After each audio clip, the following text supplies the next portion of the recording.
Hello, once again. Welcome to the Healing Spade podcast. Here we talk about sexual reproductive health rights for both women and men. And we hope that these discussions will open your eye to some of the challenges and issues that women and men face in regards to the sexual reproductive health rights.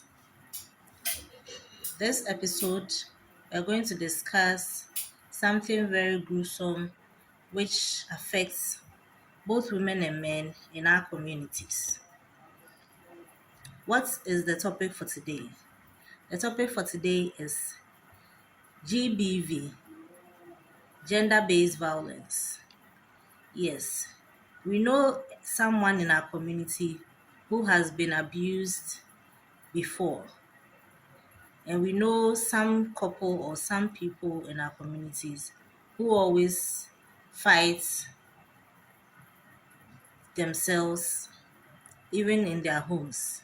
And today we are going to talk about it.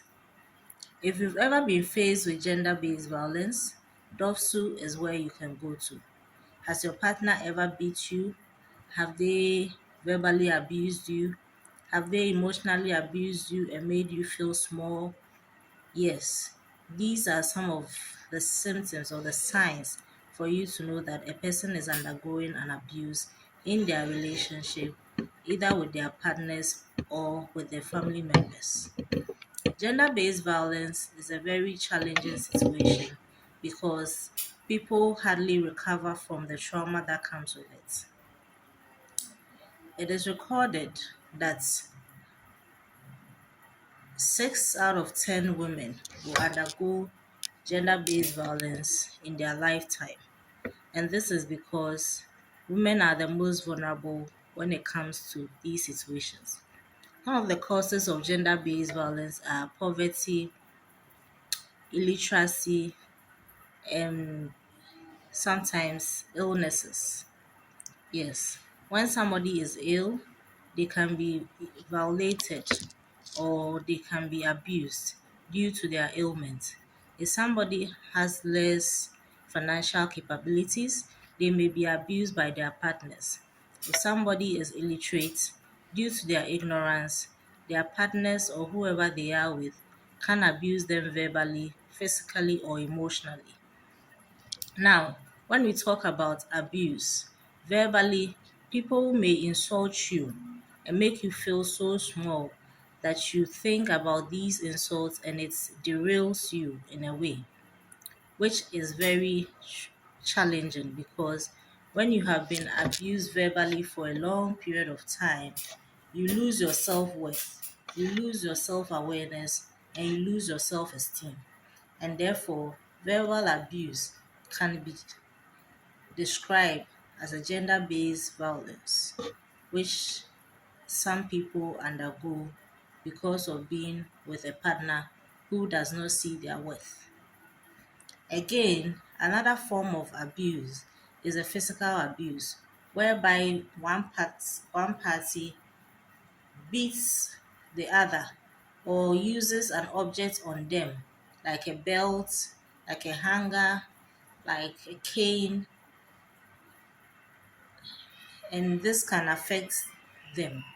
So there's a story of a friend who was in a verbally abusive relationship for 6 years.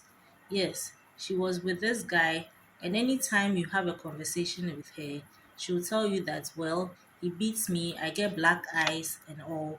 However, what I like about the beatings is that after he has beat me, he cuddles me to bed, and sometimes the sex after it or the intercourse that we have after the beatings is very nice. Can you imagine? This person has been manipulated to think that beating her and cuddling her to sleep is the way to go. And because of this, she cannot leave the relationship. Can you imagine this? Yes, this happens in most households. And sometimes you can be the advocate for them to leave these abusive relationships, but they end up being in the relationship until something dire happens, until there's a dire situation, such as being incapacitated or dying. There was a musician in Ghana who, in no, sorry, Nigeria, who was physically abused until she passed out. And this form of abuse is very challenging. Therefore, we need to look at the stakes and avoid them. The last form of abuse is emotional abuse, whereby the love that the person has for you is taken away from you, or if they have to have some form of sexual interactions with you, they withdraw these emotions and sexual interactions from you. And that is why we say that married people should not withdraw sexual encounters from each other, because it's a form of abuse and it's a form of gender based violence. Therefore, if you have come across any of these forms of abuse in your relationship, or with your family member or friend, you need to seek help. You need to seek counseling. You need to seek mentoring so that you can take yourself from this form of abuse and reintegrate yourself into a new environment where you feel appreciated, loved, and respected. I hope you have learned something from today's episode and you are going to not tolerate any form of gender based violence. And if you have any challenge, or you have been scared, you've been told that you'll be killed, or you'd be withdrawn from certain privileges if you ever talk about your abuse, GovSu is there, Waju is there, the police is there. Seek help from a lawyer, from anybody who has authority in society. And I hope that these forms of abuse will be shunned and will be eradicated completely in our society. Thanks once again for listening to the Healing Space podcast. I come to you once again another time with another exciting episode. Stay tuned and take good care of your sexual reproductive health rights. Bye for now.